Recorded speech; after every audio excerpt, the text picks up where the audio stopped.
quiero meterme en temas de actualidad. Hoy mismo, el Washington Post, diario estadounidense, publica en tapa un título que dice: por la crisis económica, Argentina mira, como si fuera mira otra vez al peronismo. Sí. Como síntesis de una situación actual, ¿cuál es su mirada? Es cierto. Pero además yo enfoco el tema argentino dentro del tema latinoamericano. Ya vemos lo que pasó en Chile, Bolivia, Brasil mismo. Es un continente muy convulsionado todo. Y dentro del continente latinoamericano, el mundo occidental. Todo el mundo occidental está convulsionado. Yo veo los noticiarios europeos y las calles de París con los chalecos amarillos y se parecen a las de Buenos Aires. Todos están convulsionados. El tema es que se está cayendo a pedazos el mundo que conocimos hasta ahora y todavía no ha surgido un mundo nuevo. No hay, porque todo... ¿Qué ideología tiene? Antes, bueno, las revoluciones tenían algo, el comunismo, una utopía, lo que fuera. Pero ahora, ¿qué es lo que se busca? Nada. Destruir por destruir. Pero no hay un partido, no hay una ideología, no hay nada. Bueno, en Chile piden mejor distribución, mayor equidad. La propia primera dama reconoce en un audio que se filtró que vamos a tener que repartir. Pero lo mismo se pide en la Argentina, lo mismo se pide en Francia y lo mismo se pide en todos los países. El tema es que, vuelvo a repetir, el mundo del mercado, de los estados-nación, se está viniendo abajo y no ha sido sustituido por otro. Lo único que en este momento está en pie, vigente y ordena el mundo es el mercado, que es global. Estados nacionales no pueden luchar con un mercado global, el mercado gana siempre. La prueba está de que en todas partes, en Europa Occidental, por ejemplo, hay las mismas manifestaciones también por el descontento económico, entre otras cosas. ¿La democracia tal como la conocemos está en un proceso de transición o siendo cuestionada? Sí, yo creo que sí. La prueba está de que están surgiendo... Yo la defiendo, yo voy a seguir defendiendo la democracia porque no hay nada mejor. Pero fíjense, el surgimiento de bueno, en Argentina no es nada extraño. La Argentina fue un país populista durante 80 años. No es nada extraño que vuelva. El populismo nunca fue destruido. Las democracias son frágiles y breves en la Argentina. Es decir, que no es ningún asombro que vuelva al populismo, ojalá que no, pero no es ningún asombro. Bien, hablando de Macri, ¿cómo imagina usted que le puede ir y eventualmente el otro escenario? Si se produce el milagro, ¿sigue? ¿Y cómo seguiría o qué debería hacer para atajar esta demanda social que va variando, como vemos en otros países? Pero hay un escenario, ves, que es que no gane. ¿Y ahí cómo se imagina el escenario de tensión de la vuelta del peronismo? No, de la vuelta del peronismo... Bueno, para empezar que es imposible hacer ninguna predicción política. En general, en particular en la Argentina, ocurren cosas que son completamente insólitas, inauditas, ¿no? Por ejemplo, que la jefa de un partido nombre a alguien presidente y ella se ponga de vicepresidente es algo inaudito. Es inaudito que la candidata a vicepresidenta, que va a ser la que gobierne realmente, tenga una cantidad de juicios para ir presa. No existe en otros países eso, no existe. ¿Y qué pasa acá que sí tiene posibilidad de existir? ¿Qué no pudo hacer este gobierno de Cambiemos que permitió la vuelta de este espacio ahora que se llama Todos? Yo cuando recién subió, el primer reportaje, la entrevista que me hicieron con Macri en el poder, sería un mes o algo así, yo dije, 10 puntos en política, 3 puntos en economía. Hoy tendría que decir 0 en economía. Y es así. Políticamente no fue mal. Nos insertamos en el mundo, se terminó con el default, una cantidad de cosas que fueron muy positivas. Él me preguntó qué es lo que hice mal. Yo le digo, lo primero que hizo mal es el Senado, cuando tuvo que dar su primer discurso, de la toma del mando, que fue un discurso rosado, optimista. Bueno, no, tendría que haber dicho, estamos en un país quebrado, fundido, y reconstruirlo va a costar mucho tiempo. Y hasta podía haber hecho una apología de la cita famosa de Churchill: solo puedo prometerle sudor y lágrimas, no sangre, pero sudor y lágrimas. Ahora estamos en el sudor y en las lágrimas, pero ya no puede atribuirlo a otra. Ahora también él tiene su parte de culpa. Y si usted tuviera que darle ahora un consejo, que tal vez ya es poco tiempo, pero para las elecciones, ¿qué le diría? No, ahora las medidas que toman son para un paliativo, una especie de parche. Después tiene que tomar un partido en serio. Para empezar tiene que haber un ministro de Economía. Nada, eso de que uno quiere una cosa, otro.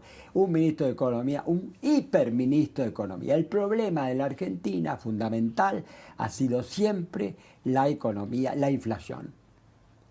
Es el único país en el mundo, no en América Latina, que tiene 80 años de inflación. 2 hiperinflaciones y décadas de inflación de 3 dígitos. No existe. En los manuales de economía figura aparte. Figura la famosa hiperinflación de Alemania de la década del 20. Pero eso duró unos meses. Sí, fue mucho peor que esta, pero duró un mes. Ahora sí, si cambia, aunque gane quien gane. Si gana Alberto, mucho más rápido, porque van a hacer algún truco, y va a haber un alivio fabricando pesos falsos, y después volvemos a la caer. emisión. Usted se refiere a la emisión. No es claro, la emisión. No vivimos una decadencia, porque las crisis se sale de las crisis. Salimos del 2001, salimos rápidamente, pero volvemos a caer. Y cada vez que volvemos a tener un cierto respiro, cuando volvemos a la crisis, siempre estamos en varios escalones por debajo. Siempre estamos escalones por debajo. ¿Qué reflexión hace de las marchas multitudinarias, que la final fue en el Obelisco con muchísima gente, y muchos dicen este fenómeno de la clase media, que ahora sí sale, pero no para pedir que le devuelvan ahorros, sale para decir estamos acá, vamos a acompañar, queremos seguir siendo representados? Sí, es la defensa, yo creo que es la defensa de la República, de la democracia y de las libertades. Se sabe que la opción es caer en lo peor, ¿no? ¿Qué es lo peor? Lo peor es una banda de mafiosos que va a quedar en libertad al día siguiente, ¿no? Bien, ¿y cómo imagina, si acaso volviera todos y ganara el peronismo, esa tensión? Usted dijo recién un alivio inicial. Sí, no, pero va a haber un caos. De entrada va a haber un caos, porque ¿cuántos peronismos hay? Antes estaba Perón, que bueno, más o menos pacificaba todo, y ya el último Perón tampoco pudo, pero el último Perón ya el peronismo estaba dividido. Ahora está dividido en 20 pedazos, no en 2. ¿Y esto aventura algún conflicto, cree usted? Un caos. Por el momento un caos total. ¿Usted cree que puede ser, pero podría ser un caos más amenazante para el no peronista, digamos, que el gobierno kirchnerista de Cristina, esta versión liderada eventualmente por Alberto? ¿Podría tener los mismos rasgos o peores, o se podría correr al centro? ¿Usted le da la chance a esta idea de volvemos mejores? El albertismo. No. Yo dije ya, de una oportunidad dije que es una extraña pareja, ¿no? Una psicópata que cree en sus propios delirios junto a un cínico que no cree en nada. Yo no puedo creerle a Alberto en nada. Y dice lo que le pasa en ese momento. Le voy a hacer una pregunta más personal. ¿Qué siente usted cuando dicen Sebrelli y le ponen un adjetivo que también es sustantivo, gorila? Gorila. Bueno, gorila me parece una expresión antipopulista, sí. Gorila es una expresión vulgar, grosera. Animalizar al adversario es desagradable. Y aparte que no tiene ningún sentido. Soy antipopulista. Lo he sido siempre, años ya. Caí en un momento de mi vida, en la juventud, unos cuantos años, caí en el populismo. Y después expliqué los motivos por los cuales ahora salió un libro, Los deseos mecanismos del peronismo, donde explico, sí, que he sido un par de años, caí en ese, cuando todavía vivía Perón, caí en esa mitología y explico también las causas psicológicas de ese tipo de mistificación. Pero entonces yo creo que el populismo ha arraigado mucho en la Argentina y va a ser muy difícil de arrancarlo. Y los que dicen, pero distribuyó, cuando pudo distribuyó. Hay más pobres, hay más pobres que nunca. En la Argentina empezaron.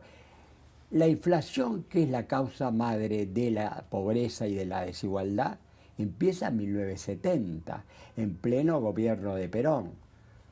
Está la prueba en el discurso de Perón, famoso discurso de Perón, cuando dice socarronamente, ¿alguno de ustedes vio alguna vez un dólar? Bueno, era porque el dólar empezaba a verse, justamente. Y de entonces siguió siempre. Entonces hay más pobres. Nunca vivieron mejor, nunca vivió mejor las clases populares que antes del peronismo. Yo soy descendiente de migrantes. ¿Las clases populares vivían mejor? Mis abuelos eran obreros. Aún las clases populares. Todos los beneficios, por ejemplo, las jubilaciones ya existían antes del peronismo. Es mentira.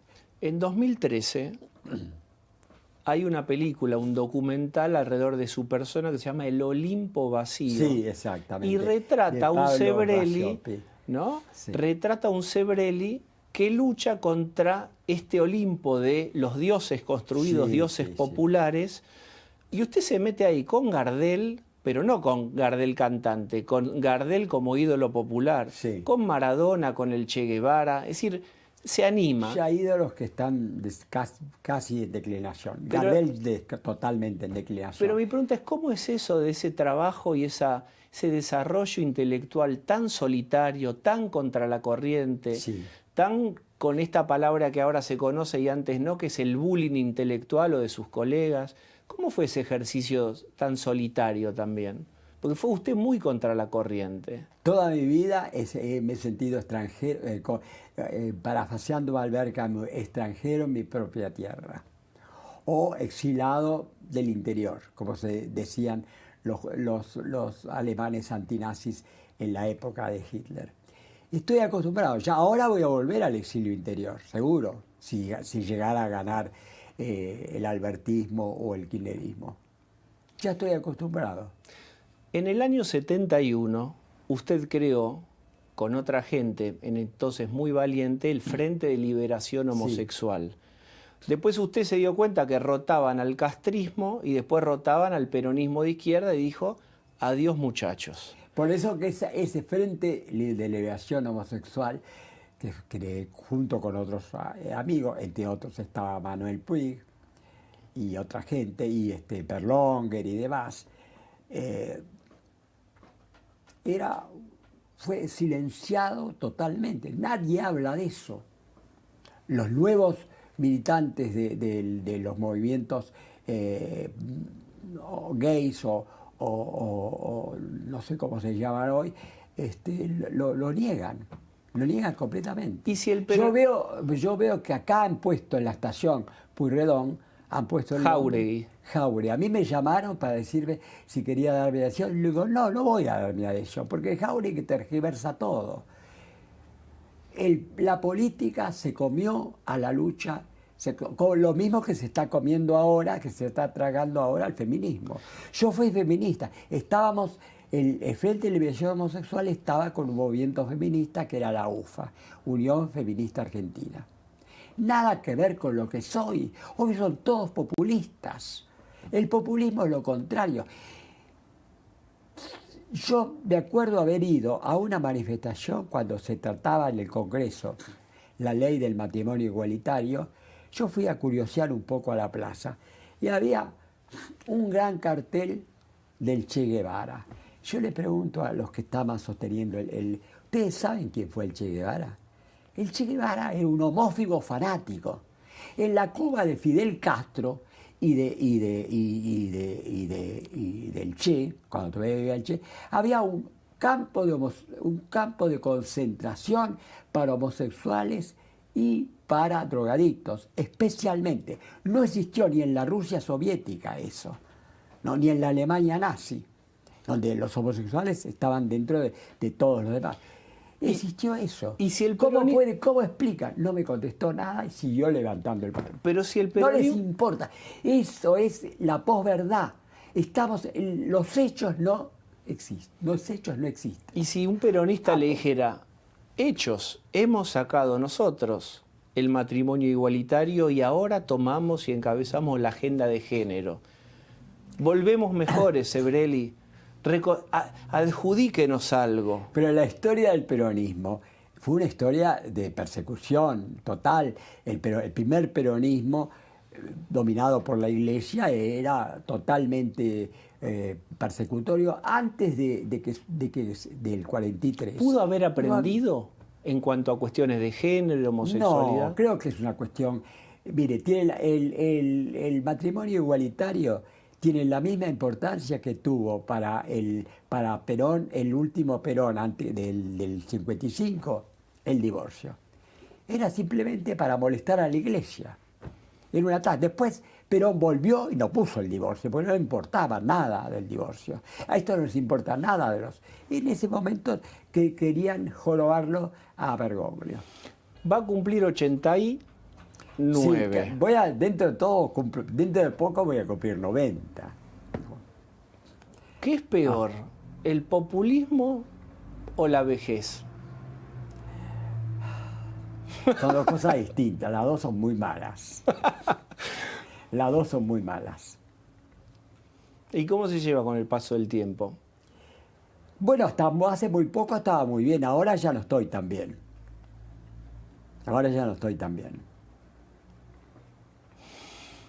Mentalmente sí, pero el resto del cuerpo tengo problemas. Elija su gran obra. Yo lo invito a veces con esta cosa injusta de los medios a elegir algo. ¿Mío? Sí, ¿Obra mía? Sí. 2. El día que yo no esté, sí. Si quieren recordarme con algo, les dejo esto. Bueno, ¿Con qué sería? 2 obras. El asedio a la modernidad y Dios del laberinto, que es el último libro. Juan, muchas gracias. De nada, gracias a vos.